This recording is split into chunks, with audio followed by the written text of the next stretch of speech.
Mr. Peterson, on his new book, Steering Clear, we harken back to 1986, Ronald Reagan and Tip O'Neill.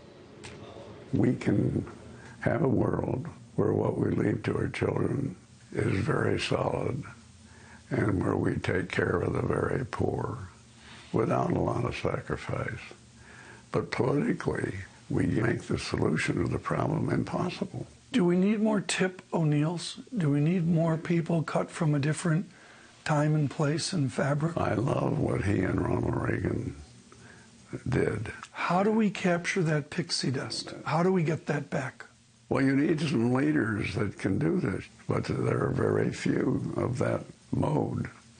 And it's exactly what we need, in which politicians sit down with one another and they have solutions that are practical, and both sides give something. Do you feel like America now is losing its shared experience? Well, certainly less than it was when I was brought up in Nebraska. As I remember my Greek immigrant parents coming over here without a penny and without a word of English. And early on, when they opened up their diner, and I went to work there, they were thinking about the future, and that I was going to get the best education, as my dad used to put it, that money could buy. So there was a commitment here to the future.